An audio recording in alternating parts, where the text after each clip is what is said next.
سب پڑھو السلام السلام علیکم یا سیدنا رسول اللہ السلام السلام علیکم یا رسول اللہ السلام السلام علیکم یا سیدنا رسول اللہ السلام السلام علیکم یا رسول اللہ السلام السلام علیکم یا سیدنا رسول اللہ السلام السلام علیکم یا رسول اللہ السلام السلام علیکم یا سیدنا رسول اللہ وعلیکم یا شفیع المذنبین۔ حضرات علماء کرام، مشائخ اعظام، اساتذہ کرام، استاذ الاساتذہ، بزرگان دین، میرے بابا سرکار کے پیارے بیلیوں، محترم بزرگوں، عزیز دوستوں، اللہ رب العزت کا لاکھ احسان ہے کہ جس نے بعض اپنے فضل اور بعض اپنے کرم سے ہم سب نے گالوں کو نواز رکھا ہے، اور اس کا کروڑا شکر ہے کہ جس نے ہمیں ماہ رمضان مبارک کی بابرکت ساعات میں اکٹھا ہو کر قرآن اور صاحب قرآن کا ذکر کرنے کی توفیق عطا فرمائی، رحمت کا عشرہ گزار کر مغفرت کے عشرہ میں مجھ سے ہوتے ہوئے ہمیں جہنم کی آگ کے چھٹکارے والے عشرے میں پہنچایا، اور اب شکرانے کے طور پہ 2 رکعت نماز عید الفطر پڑھنے کا موقع جو ہے وہ قریب آ رہا ہے۔ آج بھی ہفتہ ہے اور ایگزیکٹ اگلے ہفتے عید ہے۔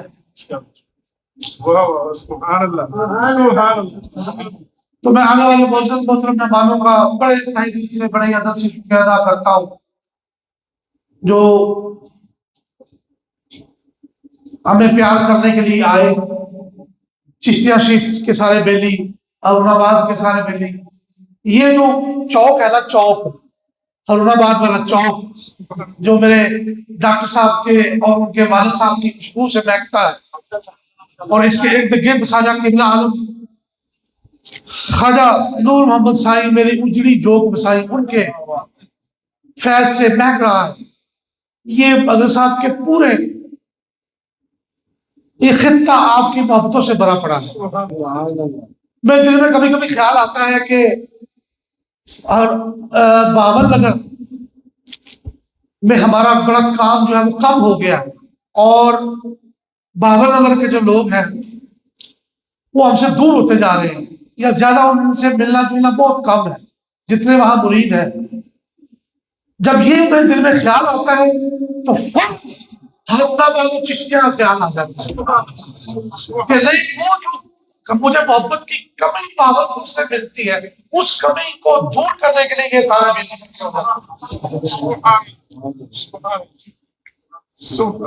کسی بندے نے مجھے سوال کیا کہ جی پنجاب کا کون سا علاقہ ہے جہاں پہ بڑے حضرت صاحب گنجے گرم یا بابا سرکار کے مرید زیادہ ہے، کون سا ضلع ہے؟ تو وہ ساتھ حافظ بیٹھے تھے ہمارے بڑے پیارے، وہ خود کہہ رہے کہ ضلع باول نگر، یہ پرانی بات ہے۔ تو اس میں کوئی شک نہیں دوستو، یہ جو خطہ جہاں بیٹھے ہیں ہم، یہ آپ سب کی محبتوں کی وجہ سے بھرا پڑا ہے۔ اب سب کا نام لے کر شکریہ ادا کرنا بات پھر لمبی ہو جائے گی، فردن فردن سب کا شکریہ ادا کرتا ہوں، خصوصی طور پہ ہمارے چشتیہ شریف کے بیلی۔ اور ایک اعلان بھی سن لیں کہ 28 تاریخ کو چیلم بھی ہے ہمارے قاری انعام اللہ خالد صاحب، بڑے ہی عاشق رسول، بڑے ہی اللہ والے، اور کرما والا شریف کے سٹیج کے رونق، اور ساری زندگی انہوں نے پورس کی ڈیوٹی دی۔ ان کا چیلم بھی ہے، آپ سب حضرات نے آنا ہے، اور انشاءاللہ ہم ڈاکٹر صاحب کی میت میں وہاں جائیں گے، اور ان کے چیلم میں ان کے بیٹے کی دستار بندی بھی کریں گے اور حاضری بھی دیں گے۔ زور کی نماز سے پہلے دعا ہو جائے گی۔ 28/5 بروز ہفتہ، تو سب حضرات وہاں ضرور تشریف لائیں۔ حاضر محترم، سب کتابوں سے افضل کتاب اور دنیا کی بہترین اور سب سے بڑی ہدایت کا سر چشمہ قرآن پاک۔ لفظ قرآن، لفظ اس کا لفظی معنی تلاوت کرنے کے ہیں، پڑھنے کے ہیں، اور اصطلاحی معنی یہ مبالغے کا سیدھا ہے، وہ کتاب جو دنیا میں سب سے زیادہ پڑھی جاتی ہے۔ اور اس میں کوئی شک نہیں کہ آپ دیکھ لیں کہ جتنی تحقیق اس کتاب میں ہو رہی ہے، ہو چکی ہے یا ہوگی، اتنی تحقیق کسی کتاب پہ نہیں ہوئی۔ اللہ تعالیٰ نے اپنے محبوب کے ذریعے ہمیں، سرکار دو عالم کے قلب اطہر کے ذریعے ہمیں یہ بہت بڑا انعام عطا فرمایا، اور قیامت تک کے لیے یہ میرے لیے، آپ کے لیے، ہم سب کے لیے، بلیورز کے لیے بھی اور نان بلیورز کے لیے بھی یہ سرچشمہ ہدایت ہے۔ مبارک ہے ان لوگوں کو جنہوں نے قرآن پاک مکمل کیا اس مہینے میں، اور مبارک ہے ان لوگوں کو جنہوں نے قرآن پاک سنا اس مہینے میں۔ اب سننے کا اتنا فضیلت ہے کہ حدیث ایک پاک سن لیں، میرے آقا نے فرمایا جس نے ماہ رمضان میں قرآن کی ایک آیت سنی، پڑھی نہیں، سنی، تو اسے یمن کے اندر ایک پہاڑ ہے جبل سبیر، اس کے برابر صدقہ کرنے کا ثواب دیا جاتا ہے، قرآن سننے کا ایک آیت۔ تو تراویح کیا ہے دوستو؟ تراویح میں ہم کیا کرتے ہیں؟ حفصہ جو مصلی پہ قرآن پڑھ رہے ہوتے ہیں، اور میں اور آپ پیچھے کیا کر رہے ہوتے ہیں؟ قرآن سن رہے ہوتے ہیں۔ ان کو پڑھنے کا ثواب ہے، ہمیں سننے کا ثواب ہے۔ تو دوستان گرامی، ایک یہ بھی نقطہ ذہن میں رہے کہ اللہ کریم نے جہاں یہدی بہ کثیرہ فرمایا، وہاں یدل بہ کثیرہ کا الٹیمیٹم اور ڈر بھی عطا فرمایا کہ اس کو کئی پڑھ کے ہدایت تو پاتے ہیں، کئی پڑھ کے گمراہ بھی ہوتے ہیں۔ اور اس کو کون لوگ پڑھ کے گمراہ ہوتے ہیں؟ ہمیشہ یاد دیجیے، اس کو وہی لوگ پڑھ کے گمراہ ہوتے ہیں جو اس کے سائے میں قرآن کا ادب نہیں کرتے، جو جن کے قلب اطہر پہ یہ قرآن ان کا ادب نہیں کرتے بس۔ اور صوفیاء اور علماء اور عرفاء کا طریقہ یہ ہے کہ ادب کرنے ہیں۔ جب آپ ادب کرنا سیکھیں گے تو پھر جو ہے وہ اللہ تعالیٰ آپ کو یہدی بہ کثیرہ کی کیٹیگری میں ڈال دے گا۔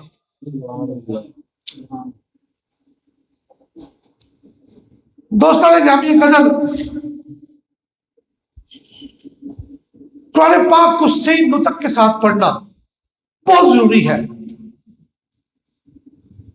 ایک ہے مادی ادب اور ایک ہے روحانی اور علمی ادب۔ مادی ادب یہ ہے کہ قرآن پڑھا ہے اس کو پیچھا نہ ہو، اس کی طرف ٹانگے نہ ہو، اور روحانی ادب کیا ہے کہ اس پر پڑھ کے عمل بھی کیا جائے اور اس کی تلاوت بے نطق صحیح سیکھا جائے۔ دو مثالیں صرف سن لیں توجہ سے، بڑی پیاری مثال۔ سب سے مشہور آیت ہے قرآن کی، قل هو اللہ احد۔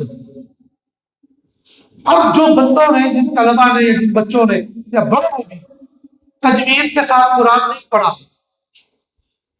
اور ان کو تجوید کی الف بے کا بھی نہیں پتا، تو وہ اس چھوٹی سی آیت کو مثال دے کے، اللہ تعالیٰ معافی دے، مثال دے کے سمجھانا چاہتا ہوں کہ یہاں پہ کاف ہے بڑا نقطے والا، اور اگر کاف دوسرا چھوٹا یوز کر دے کشمیر والا ڈنڈے والا تو پھر کیا معنی بنے گا؟ کل ہو اللہ احد، کہ اللہ ایک ہے، تو کیا ترجمہ بنے گا؟ اسی طرح لفظ احد یہ وحدہ و لا شریک کی پاک صفت ہے، ایک ہونا، واحد، احد۔ تو نعوذ باللہ کوئی شخص یہاں پہ، اب یہاں پہ چھوٹا ہے حلوائی والا تو بڑا لکھتے یا پڑھتے نعوذ باللہ، تو اس بڑے جو دو آنکھوں والا ہوتا ہے اس کا معنی ہوتا ہے نعوذ باللہ بزدل۔ تو اگر کوئی پڑھ دے اس طرح تو پھر اللہ کی ذات کی طرف توبہ نعوذ باللہ کتنا بڑا بے ادبی ہم کر دیں گے، یہ آپ خود ہی سوچ لیں، میں ترجمہ نہیں کرتا، نقل کفر کفر نہ باشد۔ تو دوستان گرامی، قرآن پاک کو نطق صحیح کے ساتھ بعض اوقات نہ پڑھے، پیش کی جگہ زبر پڑھ دے، زبر کی جگہ زیر پڑھ دے تو کفریہ کلمہ پیدا ہو جاتا ہے۔ اب سب سے مشہور آیت سورہ فاتحہ کی اب اس کی جگہ اب تو پڑھ دیں تو ڈاکٹر فخار الدین صاحب سے پوچھے کیا ترجمہ بن جائے گا اس کا؟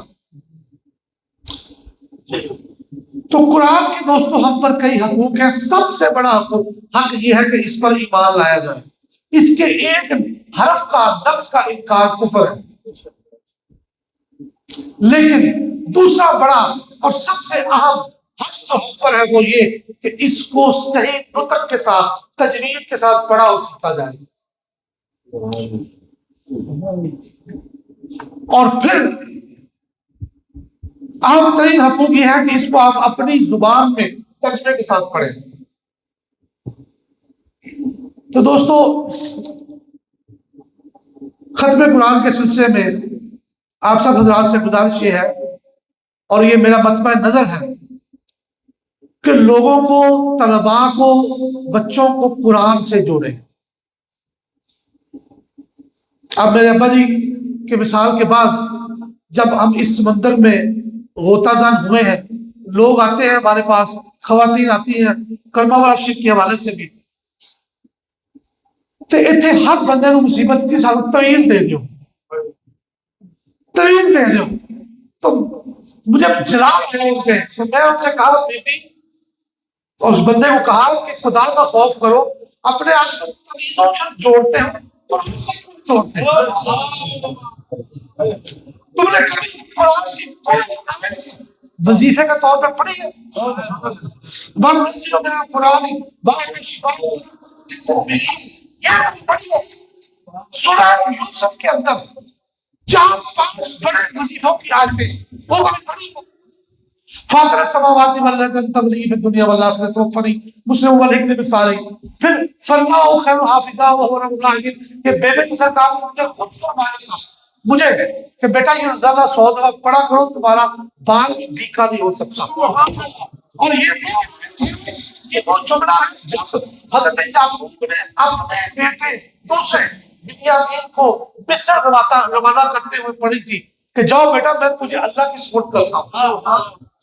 جب یوسف کو بیٹا تو فرمایا مصر نہیں پڑھا تو پھر یوسف چلے گئے مصر، لیکن جب بنیامین کو بھیجا تو فَاللَّهُ خَيْرُ حَافِظًا وَهُوَ أَرْحَمُ الرَّاحِمِينَ پڑھا تو اللہ نے خود ہی کو واپس لوٹا دیا. پھر ایک اور وظیفہ ہے جو بندہ 40 دن اس کا وظیفہ کرے اس کے پاس موکلوں کی حاضری ہو جاتی ہے. تو دوستان گرامی میری ساری طریقت کا مقصد یہ ہے کہ لوگوں کو تمیز و گنڈوں سے مت جوڑے، قرآن سے جوڑے اور رسول پاک کی حدیث سے جوڑے. میں تمیزوں کا انکار نہیں کر رہا، ہم تو خود تمیز دینے والے ہیں، لیکن ہر چیز کی اہمیت ہے، درجہ بندی ہے، کیٹیگری ہے. قرآن ہر لحاظ سے پہلے نمبر پہ ہے، سب زبان اس کے بعد اس کے پیچھے.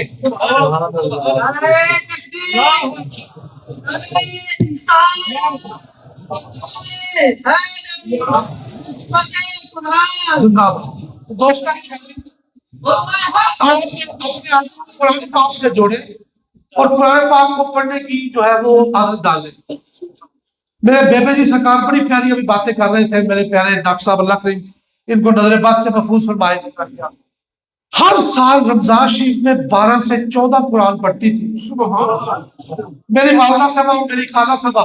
ہر سال ابھی 4 سے 6 قرآن پاک پڑھتی تھی. میرے ابو جی ہر سال رمضان میں 2 قرآن پاک پڑھتے تھے. اور میری بچپن سے ہی عادت ہے کہ میں رمضان شریف کے پورے مہینے میں قرآن پاک کا اکثر حصہ ترجمے کے ساتھ ختم کرتا ہوں. ابھی پرسوں رمضان میرا قرآن شریف جو ہے وہ مکمل ہوا. لیکن دوستو قرآن پاک کے کئی حقوق جو ہم پہ ہیں ان میں سب سے بڑا حق یہ بھی ہے کہ قرآن کو ترجمے کے ساتھ کسی اللہ والے کے پاس بیٹھ کے پڑھا جائے. اگر آپ اپنے آپ ترجمہ کھول کے پڑھیں گے تو گمراہ ہو جائیں. علامہ خادم حسین رضوی صاحب کا جملہ ان پر یہ میری جان بھی قربان، وہ فرماتے تھے کہ قرآن و حدیث گھر بیٹھ کے سمجھ نہیں آتا، اے بی سی گھر بیٹھ کے سمجھ نہیں آتی تو کالا کالا سنو گھر بیٹھ کے سمجھ نہیں کیسے آتا.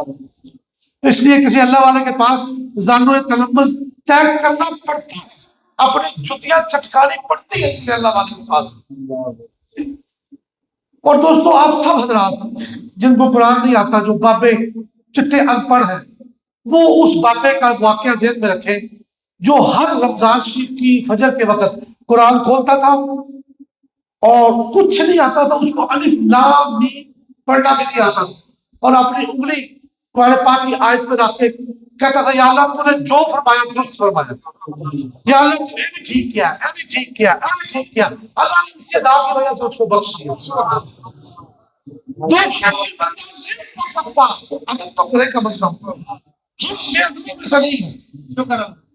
یہ جو بہت بڑی فتنہ جو پتہ نہیں آگے دجال نے کدو آنا ہے، وہ گل تو ٹھیک ہے، لیکن یہ جڑے گندے لوگوں کی حرکتیں دیکھی ہے نا، اے جڑے بے ادب نے، مینوں تے سب تو بڑا دجال آپ لگتے ہیں جنہوں نے سارے دلوں چوں قرآن کا ادب ختم کرنے کی کوشش کی، صوفیاء کا ادب ختم کرنے کی کوشش کی، عرفاء اہل اللہ کا ادب ختم کرنے کی کوشش کی تھی، سب تو بڑے دجال نے نفرت ہی کھوتے ہیں۔ تو دوستو ادب جو ہے بہت ضروری ہے، قرآن پاک کی طرف کبھی ٹانگیں کر کے نہ بیٹھے، اس کو بیک کر کے نہ بیٹھے۔ وہ میں ایک واقعہ سنا کرتا ہوں کہ سلطنت عثمانیہ ترک جو ہے، وہ ان کا ایک بادشاہ تھا، تو وہ اس نے ایک عیسائی قصبے پہ حملہ کیا تو اس کو فتح نہیں ہو رہی تھی، شکست ہو رہی تھی، تو اس نے اپنے شیخ کامل کو یاد کیا، وہ پیر کامل تھا کوئی اللہ والا، کہ جی ہماری روحانی مدد فرمائے۔ تو رات خواب میں اس کو اس کے شیخ کامل آئے اور کہنے لگے بیٹا جو تمہارا خیمہ ہے نا جہاں تم سوتے ہو، تمہارے قدموں کی طرف قرآن پاک پڑھا ہے، اس کو اٹھا دو، اللہ تمہیں فتح عطا فرما دے گا۔ تو جب وہ اٹھا بڑبڑاتا ہوا، اللہ پاک سے معافی مانگی، دیکھا تو پیروں کی طرف قرآن پاک پڑھا تھا، لیکن کپڑے میں غلاف میں، اسے اٹھایا، اللہ تعالیٰ نے اگلے دن اس کو فتح عطا فرما دیا۔ آؤ پھر ایک بابا سرکار کا واقعہ سنو۔ نعرہ تکبیر، نعرہ رسالت، نعرہ حیدری، آستانہ عالیہ حضرت کرنے والا شریف، آستانہ عالیہ چشتیہ شریف۔ انگلینڈ کا ایک شہر ہے مانچسٹر، بڑا خوبصورت شہر ہے، تے اتھے راجہ گلزار صاحب نے خود واقعہ میں سنایا تجھے پاک سے۔ راجہ گلزار صاحب فوت ہو گئے، اللہ انہوں نے قبر تے رحمت نازل فرمائے۔ وہ کہنے لگے کہ میرے دل چ سی کہ بابا سرکار اللہ نے ولی ہے، لیکن جب تک میں انہوں نے ازماوا نہ میں انہوں نے مرید نہیں ہونا، میں نہیں ازمانا۔ تو ساڑھے گھر اٹھانے سن مانچسٹر، راجہ صاحب کہتے ہیں راجہ گلزار صاحب، تو انہوں نے بابا سرکار کو ازمان دا میں دل چ تہیا کر لیا۔ اور بابا جی پاک اپنی مسجد تے بیٹھے نے، تکیہ لگا، گدا وچھیا ہے، 20-25 دوست لوگ بیٹھے نے بیلی، تے بابا سرکار نے فرمایا ہاں جی راجہ صاحب اثر کی نماز کا وقت ہو گیا کہ میں وضو کرتا ہے۔ تو انہوں نے کہا آؤ بسم اللہ، وہ واش روم میں آ گئے، سارے بیلی وضو کرنا لگ پے۔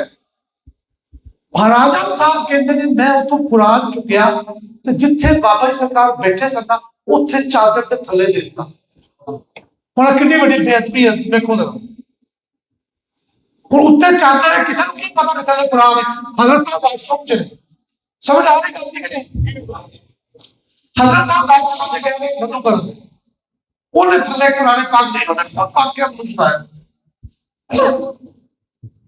جو گدا ہوتے دیکھنا چاہتا ہوتا تھا کہ تھلے قرآن پاک کا نسخہ نہ ہوتا، تو وہ کہنا بابا سرکار وضو کر کے آئے، چہرہ لال سرخ، تو سیدھا اپنے مسجد میں گئے، چادر چوک کے تھلوں قرآن کٹ کے کہتے ہیں راجہ صاحب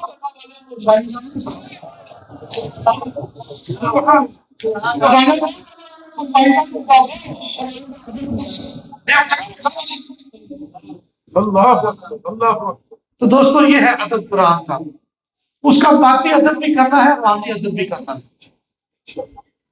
تو میرے اور آپ کے سینے کو اللہ تعالیٰ قرآن پاک کے نور سے پاک دے۔ نبی پاک نے فرمایا جس بندہ مومن کے سینے میں قرآن کی ایک آیت بھی نہیں، وہ اس ویران مانند ہے جہاں ہر طرف جالے لگے ہوئے۔ اور حضور نے فرمایا جس حافظ نے قرآن پڑھ کے بلا دیا، وہ قیامت والے دن کٹے ہوئے ہاتھ کے ساتھ اللہ کے حضور پیش ہوگا۔ اور ایک روایت میں آتا ہے اس کا منہ گدے کی طرح باطن کر دیا بھائی. جتنا بڑا اعزاز ہے وہ فارس کو کہ وہ اپنی ساری نسلیں بخشوا سکتا ہے، اتنی بڑی وعید بھی ہے جو قرآن پڑھ کے بھول جائے. میں مبارکباد دیتا ہوں سارے ہمارے اعتکاف کرنے والے دوستوں کو جنہوں نے اعتکاف کیا، قرآن پاک سنا پڑھا. یہ ادارہ دوستوں یقین کر کے جانے اس وقت میں بہت بڑی اللہ کی نعمت ہے. میرے ڈاکٹر صاحب کے والد صاحب کو اللہ صحت دے، زندگی عطا فرمائے. میں ہمیشہ جب بھی ان سے ملتا ہوں مجھے اپنے ابا جی قبلہ کی شفقت قدری کی وائبس اور محبتیں ملتی ہیں ان سے. اللہ کے ان کے دین دنیا میں بہت ساری برکتیں عطا فرمائے. تو ہمارا اس ادارے کے ساتھ ہمیشہ تعاون رہنا چاہیے. ہم اس ایک چھتری کے نیچے اکٹھے ہیں جس چھتری کا نام حضرت کرما والا شیخ ہے. چھوٹے موٹے اختلافات تو صحابہ کرام میں بھی تھے، لیکن کبھی دوستوں اختلافات کو کبھی بھی اپنے سامنے نہیں کھڑا کرنا، اور اختلاف کی وجہ سے پیر بھائی ہونے کا تعلق نہیں خراب کرنا. یہ بات ذہن میں رکھیں. اب ڈبل ہماری ذمہ داری بن گئی ہے تو ہماری نصیحتیں بھی آپ ڈبل جو ہے وہ قبول فرمائیں. میں آنے والے سارے موجود مہمانوں کا بہت شکریہ ادا کرتا ہوں. اللہ کے حضور قبلہ عالم کے اس خطے کو گنجے گرم کے فیض سے ہمیشہ مقبول رکھے، اور میری اور آپ کی حاضری کو اپنے بارگاہ میں ہمیشہ پوری عطا فرمائے. آمین.